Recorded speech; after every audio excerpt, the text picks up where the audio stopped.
Ya, kembali di Dialog Jurnal Siang seputar Transjakarta yang akan dioperasikan selama 24 jam. Saya ke Pak Edi lagi, ini kan sebetulnya permasalahan Transjakarta yang di siang hari itu masih banyak ya Pak. Anda melihatnya gimana? Ini sekarang mau di pengoperasiannya ditambah lagi jadi 24 jam. Apakah ini tidak berat sekali menurut Anda? Iya, ini sudah keluar pergub mengenai standar pelayanan minimal ya. Berat loh, standar pelayanan minimal ini yang harus dipenuhi oleh Transjakarta dan operatornya. Banyak sekali di situ aturan-aturannya, sampai saat ini masih belum dipenuhi oleh Transjakarta untuk operasional siang hari. Jadi jangan sampai nanti operasional malam hari ini yang notabene penumpangnya nggak begitu banyak ya, jangan sampai mengganggu konsentrasi PT Transjakarta dalam mengurus masyarakat yang membutuhkan angkutan pada siang hari yang begitu besar gitu. Kita harapkan jangan sampai terjadi seperti itu. Kemudian juga jangan sampai juga operasional yang kalau saya melihat operasional malam hari ini adalah operasional yang merugikan ya. Bukan merugikan, tidak menguntungkan lah. Karena jumlah penumpangnya sedikit gitu kan.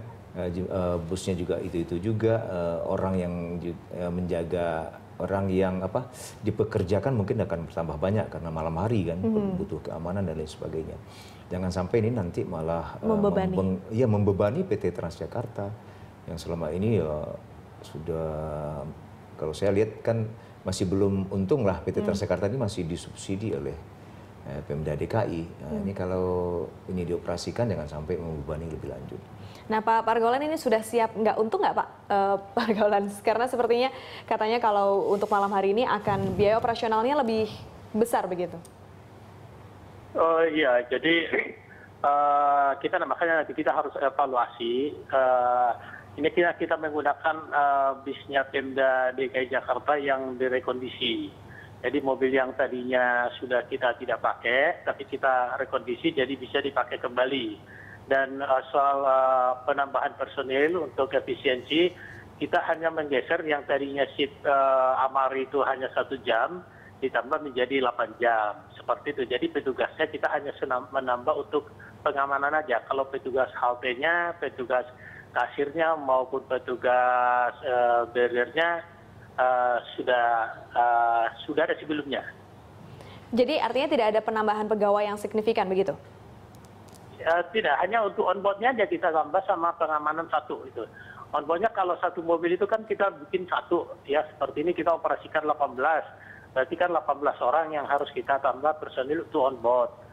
Tambah lagi untuk keamanan di halte-halte yang ini karena keamanan sebelumnya sudah ada, cuma ditambah 1 gitu. Nah, kalau untuk penambahan 1 personil ini, apakah dinilai sudah cukup, Pak Pargolan? Untuk sementara saya kira masih cukup lah ya. Oke, nah kalau untuk busnya sendiri ini tadi saya dapat catatan dari Pak Edi, kalau untuk bus rekondisi ini bahan bakarnya lebih boros begitu ya Pak Edi? Biasanya begitu. Nah ini gimana, sudah dipikirkan juga atau belum Pak Pargolan? Tidak, ini berbahan bakar solar, jadi tidak terlalu lebih boros daripada yang kita operasikan siang. Oke, jadi semuanya sudah dipertimbangkan seperti itu. Untuk bus rekondisinya juga nanti akan beroperasi dengan baik begitu ya Pak. Tapi kalau untuk kendalanya sendiri, kira-kira apa sih yang akan menjadi kendala untuk penerapan Transjakarta 24 jam ini secara menyeluruh?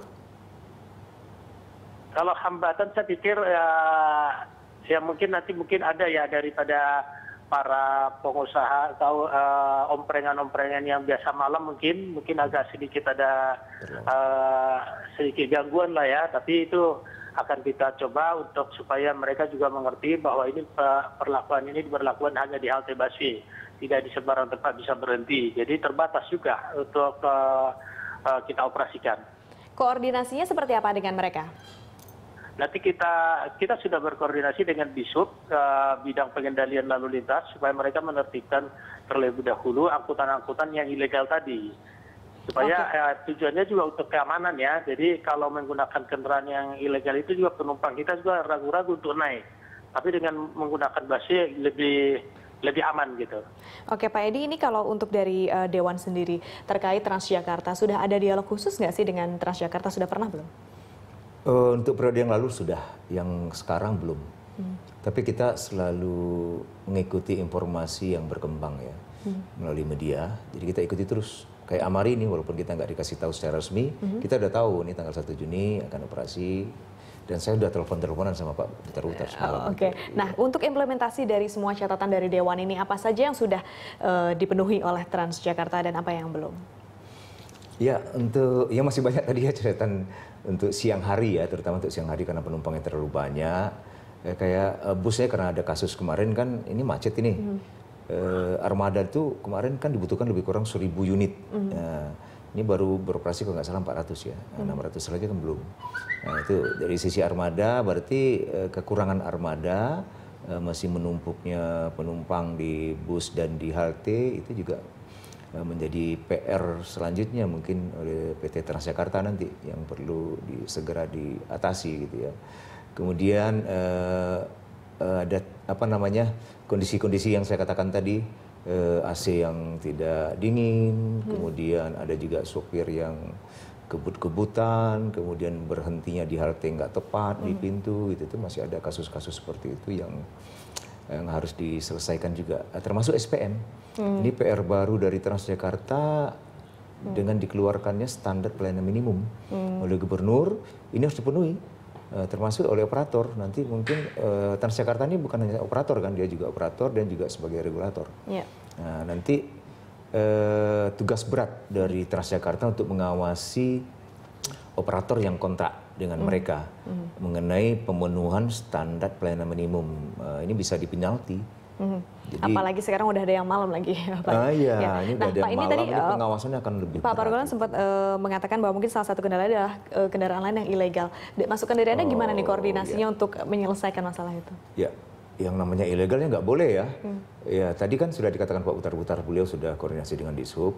Jadi mudah-mudahan Dishub sudah menindaklanjuti dengan beroperasinya yang Amari ini, mudah-mudahan angkutan-angkutan ilegal ini sudah ditertibkan sehingga tidak ada gejolak nanti. Mungkin dilempari seperti kasus APTB kemarin kan. Jangan sampai ada kasus seperti itu. Jadi kita harapkan juga bantuan dari Dishub dan pihak kepolisian ya untuk menertibkan angkutan omprengan yang selama ini beroperasi melayani Jakarta. Oke. Nah, Pak Putar-Putar, terakhir nih mungkin dari Bapak, Transjakarta ini akan mengambil langkah apa saja untuk memuluskan pengoperasian 24 jam Transjakarta ini di semua koridor? Oh iya, jadi apa tadi yang disampaikan Pak Edi itu betul, bahwa untuk siang hari kita masih banyak kendala yang masih kita hadapi. Contohnya armada kita yang masih jauh daripada yang kita butuhkan. Kalau kita butuhkan itu seharusnya minimal 1.289 setara dengan bis gandeng. Saat ini kita baru bisa mengoperasikan untuk siang itu sekitar 480 kendaraan per hari. Jadi masih, itu pun campur yang single bus dan articulate. Jadi masih sekitar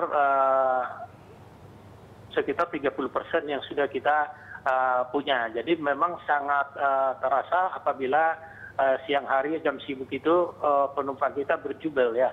Jadi itu juga dipengaruhi oleh jalur-jalur yang belum sterilisasi.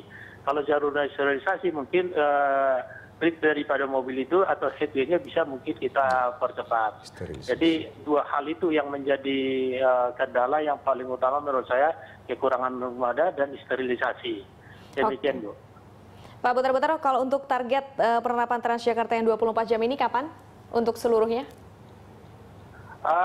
Gini, jadi kita harapkan sih tahun ini bisa tercapai ya, sampai akhir tahun ya. Bisa kita harapkan bisa operasikan itu 24 jam di semua koridor. Oke, baik. Terima kasih Pak Putar-Putar sudah bergabung dengan Dialog Jurnal Siang. Ya, terima kasih Bu. Terima kasih Pak Edi. Iya, Pak Putar-Putar. Ya Pak Edi, terima kasih juga sudah hadir di Berita Satu. Sama-sama.